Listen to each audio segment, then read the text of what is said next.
Welcome to fair media. आज आपसे share करेंगे इजराइल और ईरान वार के मामले में जो हालात आज गुजरे हैं और सुबह से जो एयर स्ट्राइक्स एक दूसरे के खिलाफ में जो चल रहे हैं ये तो अपनी जगह है, लेकिन इजराइल गाजा में आज जो एयर स्ट्राइक किया था उसमें 21 लोग की मौत हो गई। जो फालस्तीन है वो गाजा में है और एक दूसरे तरफ इजराइल के ऊपर भी हमला कंटिन्यू है और इस हमले में वहां के ईरान के सेकंड कमांड जो मिलिट्री ऑपरेशंस में आगे बढ़कर जो काम करते हैं उनका भी कत्ल हो चुका है और ऐसा दावा ईरान के मिलिट्री ऑफिशियल्स कर रहे हैं और इजराइल की तरफ से। और दूसरे तरफ ईरान भी सेंट्रल और नॉर्थ इजराइल में मिसाइल अटैक किया है और जिस मिसाइल अटैक में कुछ बिल्डिंग्स में आग लगी हुई है, आप देख सकते हैं इसको। ये होलान सिटी में एयर स्ट्राइक हुआ है ईरान की तरफ से इजराइल का, और दूसरी तरफ नॉर्दर्न इजराइल में भी एक ड्रोन स्ट्राइक किया है वहां की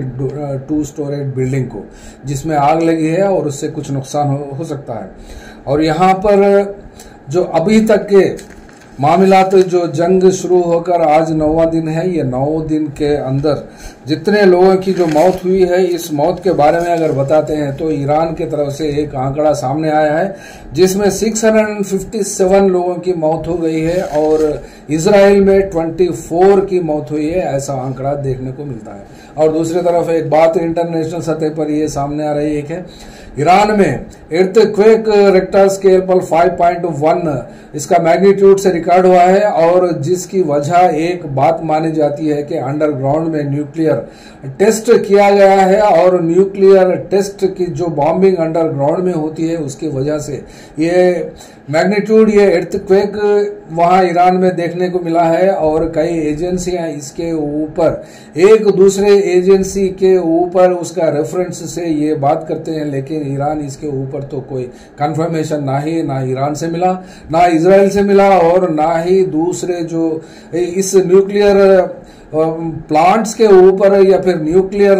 साइंस के ऊपर जो कमांड रखते हैं वैसे लोग की तरफ से भी इसके ऊपर कोई कंफर्मेशन नहीं है। लेकिन किसी भी तरीके से ईरान को टारगेट करते हुए दुनिया भर के मुल्कों ने, यूरोपियन कंट्रीज हो या फिर यूके के हो एम्बेसडर्स हो या फॉरेन मिनिस्टर्स हो या फिर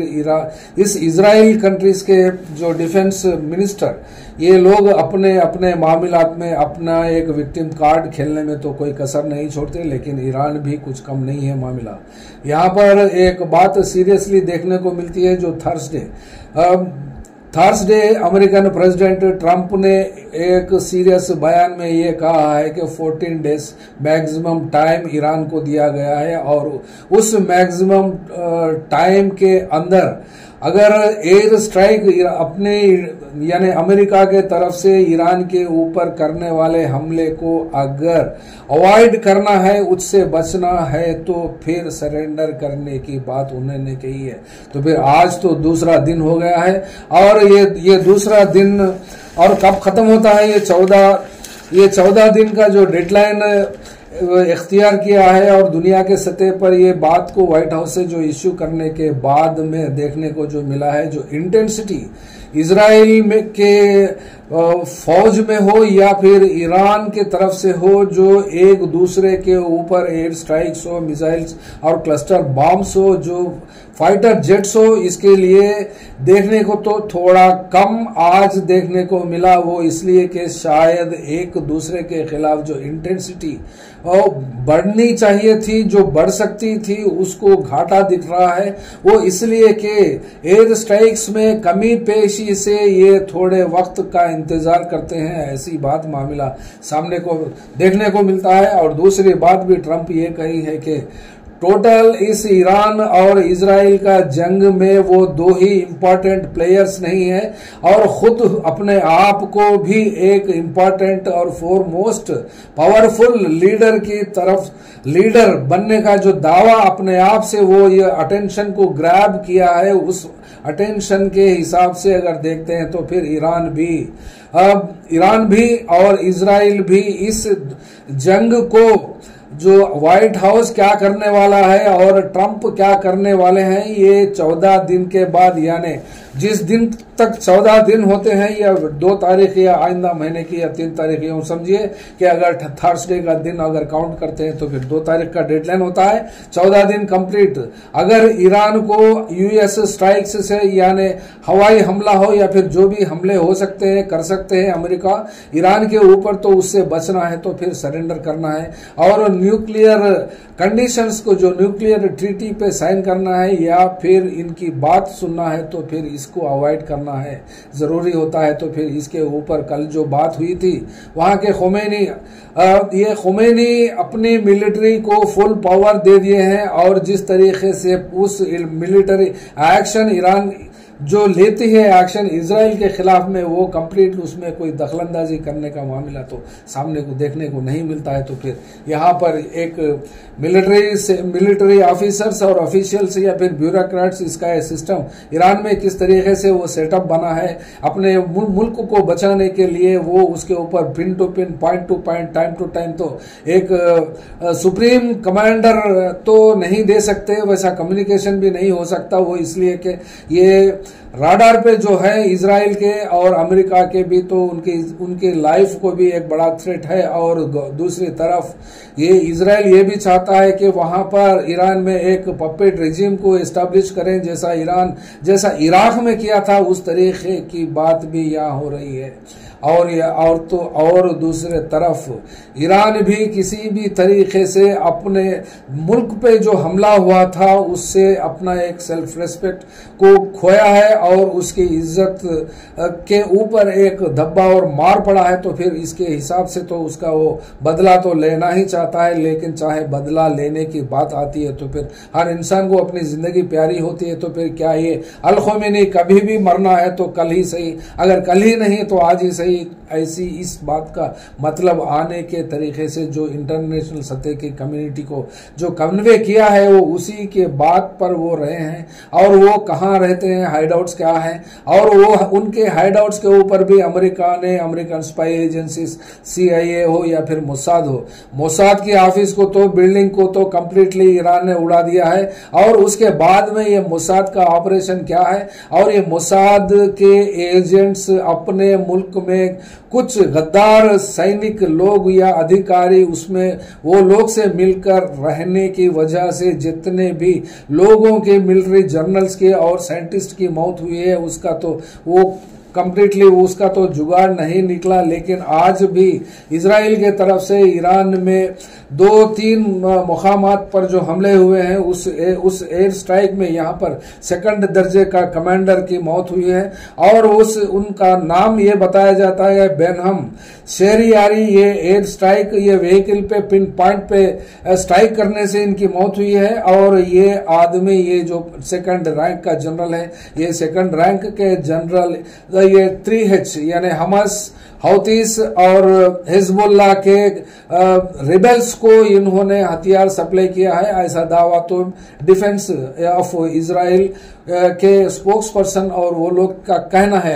ऐसी बात तो आती है। लेकिन फिलवक्त ये 2 देश अपना एक दूसरे के ऊपर जो हमला करने की तेजी हो या कमी पेशी आज देखने को मिली है, तेजी कल की तो आज उतनी नहीं दिखी। वो इसलिए नहीं दिखी कि कोलैटरल डैमेज तो जंग में होता है, लेकिन इजराइल इस तरीके का अब रिप्लाई ईरान से आएगा वो तो सोचा नहीं। ऐसी बात पे वो अभी भी हैरान है। और जो वहां के इजराइल के लोग वो बंकर्स की जिंदगी गुजारते हैं, कुछ लोग इतनी तकलीफ से जिंदगी ऐसी गुजारते हैं कि ईरान से माफी मांगते हुए भी कुछ लोग रोड पे आकर डेमोन्स्ट्रेशंस की है। और उसी तरीके से इजराइल के खिलाफ भी तेहरान शहर में भी लोग रोडों पर आकर लाखों की तादाद में इजराइल के खिलाफ में नारेबाजी की और वहां के गवर्नमेंट को सपोर्ट भी किया है। लेकिन फिर भी एक बात यहां पर सामने आती है कि अवाम के हाथ में क्या होता है, अवाम क्या कर सकती है। तो फिर अवाम एक ऑर्गेनाइजेशन हो या फिर अवाम के तरफ से एक रिप्रेजेंटेशन हो, पावर हो, या फिर एक मुल्क को संभालने की ताकत हो, या फिर रिबेल ऑर्गेनाइजेशंस अगर जैसे होते हैं, जैसा हौतीस हो या फिर हिजबुल्लाह या हमस, इस तरीके से अगर कोई मुल्क में इंटरनली ऐसे ऑर्गेनाइजेशंस बनते हैं तो फिर उसका भी एक असर देखने को मिल सकता है। वो इसलिए कि वो कौन से भी मुल्क में एक रिबेलियन और रिबेल्स को कोई दूसरा मुल्क या फिर खुद का मुल्क दूसरे देशों के रिबेल्स को अगर सप्लाई करता है, कुछ भी हो, हम सब अम्यूनिशन, तो उसका भी एक इफेक्ट होता है। तो फिर इजराइल के आसपास के जो नेबरिंग कंट्रीज है, वो जो 4 नेबरिंग कंट्रीज होते हैं, और उसी तरीके से ईरान के भी सराउंडिंग में देखा गया तो 7 कंट्रीज होते हैं। ये 7 कंट्रीज में पावरफुल अगर बात करते हैं तो फिर पावरफुल आज के दौर में जो इजराइल से जंग लड़ रहा है और जो लड़ने का अज़म लेकर जो खड़ा है, आज तक भी कितने लोग उसमें मारे गए हैं, इसको लेकर आज भी ईरान अपनी बात स्ट्रांग तरीके से पेश कर रहा है। अगर ईरान के ऊपर ट्रंप भी अगर हमला करता है तो फिर उसका भी जवाब देने के लिए मन बना कर रखा हुआ है। और दूसरी बात ये यहाँ पर देखने को जो मिलता है वो न्यूक्लियर टेस्ट, यानी न्यूक्लियर यूरेनियम को प्लोरिफरेट करने के लिए या उसको बनाने के लिए, यानी उसको अप्लीकेबल परसेंटेज में उसको करने के लिए जो प्लांट्स है उसके ऊपर भी इजराइल ने अपना हमला जारी किया है। तो लेकिन इजराइल का उसके ऊपर उससे कोई इफेक्ट नहीं हुआ। यूरेनियम बनाने के या इस प्रोसेस करने के प्लांट्स के बात वो भी कही है इसके ऊपर। तो फिर यह समझ में आता है कि क्या ईरान वाकई में भी एक न्यूक्लियर कंट्री बना है या बनने जा रहा है, या फिर बनने के लिए कौन से कंडीशंस को ये अप्लाई कर लेगा, और सरेंडर करेगा तो फिर करेगा किस तरीके से करेगा। अगर सरेंडर करता है तो फिर इसका अब मामला क्या होता है। तो देखने को यहाँ पर ये मिला है कि ईरान के तरफ से, ईरान के स्पोक्स पर्सन हो या फिर फॉरेन मिनिस्टर, ये कह रहे हैं कि यूरोपियन यूनियन हो या फिर अमेरिकन प्रेसिडेंट को डायरेक्टली ये कहा है कि यूरोपियन यूनियन से बात करने में कोई उनका मतलब और दिलचस्पी नहीं है, लेकिन बात तो ट्रंप से होती है। तो ट्रंप का एक फोन कॉल काफी है इस इजराइल को रोकने के लिए जो ईरान के ऊपर हमले कर रहा है। लेकिन मतलब ये साफ होता है कि इस जंग को रोकने की बात इजराइल के हाथ से छुटकर ट्रंप के हाथ तक पहुंच गई है, और ट्रंप इसको रोक भी सकते हैं और इसको चला भी सकते हैं। तो फिर एक वार जोन, एक कंट्री जो वहां के मिलिट्री और डिफेंस पर्सनल जो इजराइल के हैं, वो इजराइल एक सबऑर्डिनेट पोजीशन ले चुका है। तो वो इसलिए कि 14 दिन का डेडलाइन जो ट्रंप सरकार या फिर ट्रंप के व्हाइट हाउस ने जो इश्यू किया है, उसके हिसाब से ही ये जंग चल रही है। और ईरान का मानना ये भी है कि अगर इस जंग को रोकना चाहते हैं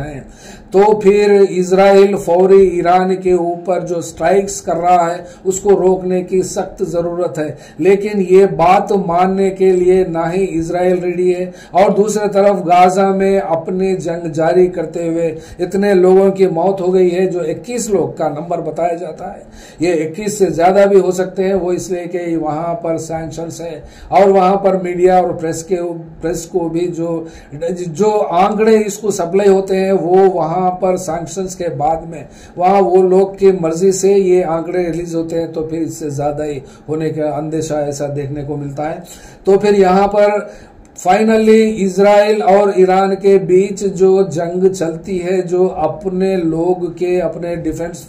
मिनिस्टर और डिफेंस फोर्सेस से हटकर ये मुद्दा व्हाइट हाउस तक पहुंच गया है, वो इसलिए कि डोनाल्ड ट्रंप भी आखिर एक्चुअली ईरान से क्या चाहते हैं और इजराइल से क्या चाहते हैं। उन्होंने ये बात कही थी कि वहां जो गाजा स्ट्रिप में जो बॉम्बिंग करके वहां के बिल्डिंगों को नष्टो नाबूद करके एक व्हाइट प्लेन लैंड बना दिया था, जिस तरीके से उस साइट के ऊपर एक टाउनशिप बनाने का जो वादा किया था, तो फिर वहां के फलस्तीन लोग और फलस्तीनियंस जितना भी हो मरेंगे, लेकिन वहां से हटेंगे नहीं। ये बात सुनकर उनका भी प्लान या फिर उनका अब जो मन है वो किस तरफ जाता है, ये इसकी तो कोई गारंटी नहीं दे सकते। वो इसलिए कि ये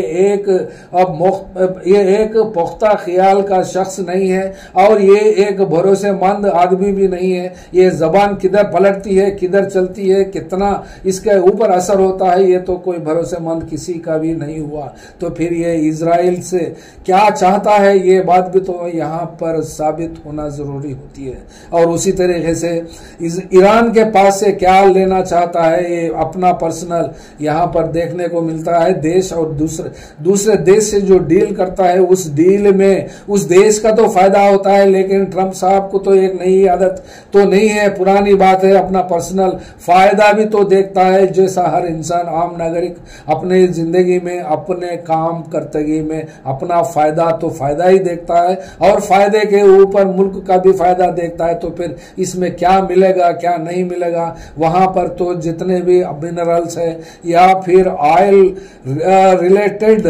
जो फ्यूल्स होते हैं, उसके ऊपर क्या कंसेशंस मांगता है, क्या होता है, इसको बताना तो इस वक्त नामुमकिन बात है। लेकिन जैसा जैसा एक एक दिन, ये जो 14 दिन का डेडलाइन हुआ है, ये डेडलाइन एंड के हद तक ये ईरान और इजराइल की जंग अपने आप खत्म होती है या फिर इसको कंटिन्यू रखते हैं या फिर इसके ऊपर एर्डोगान का भी मामला एक होता है, जो इस न्यूक्लियर ट्रीटी के ऊपर ईरान ने तैयार हो रहा है अमेरिका से डील करते हुए, जो जैसा हमने कहा डिप्लोमेटिक 2 चैनल। ये डिप्लोमेटिक 2 चैनल सीक्रेट चैनल होता है, ये बैकडोर पॉलिसी होती है फॉरेन की। ये फॉरेन कंट्रीज बैकडोर से टर्म्स कंडीशंस सेट करके ऑफिशियली इसका एक अमले जाम पहनाते हैं और उसके वो फाइनल डिसीजन के ऊपर 2 देशों की ट्रीटी होती है, साइन होता है या पैक्ट होता है, जो डिक्लेरेशन होता है उसकी बात आती है। तो फिर डिप्लोमेटिक 2 चैनल ये सीक्रेट होता है और बैकडोर होता है। इसको ऑफिशियल तरीके से तो नहीं बता सकते जब तक ये ऑफिशियल तरीके से ये बाहर नहीं आती बात। तो फिर ट्रंप ये 14 दिन के अंदर, 2 दिन तो अब तक गुजर गए हैं, लेकिन आने वाले 12 दिन में, ये आने वाले 12 दिन के अंदर क्या होने जा रहा है और किन से क्या चाहते हैं, क्या क्या अमेरिका का फायदे के लिए, यानी ईरान को सप्लाई क्या कर सकते हैं आर्म्स एंड एम्यूनिशन अपने कॉर्पोरेट हाउसेस की तरफ से, या फिर या फिर इजराइल की तरफ से भी क्या चाहते हैं, क्या कंडीशन होता है। तो फिर अभी भी तक भी देखने को ये नहीं मिला कि ये जो जंग इजराइल ने शुरू की थी ईरान के ऊपर, इसका सेंट्रिक पॉइंट और पूरी कंप्लीट हिस्ट्री डिपेंड जो होती है वो फलस्तीन लैंड के ऊपर होती है, फलस्तीन कंट्री के ऊपर होती है। उस फलस्तीन को या 2 नेशन थ्योरी के ऊपर इसको इजराइल फ्लोट करेगा या फिर आगे लाएगा ये ट्रीटी को साइन करते से पहले या फिर इस जंग को रोकने से पहले, ये बात अल खुमैनी को जाने। और वहां जो इस बात को मानते भी हैं या नहीं मानते हैं इसका तो कोई अंदाजा नहीं है, लेकिन ये जो होमलैंड फलस्तीन का है उसको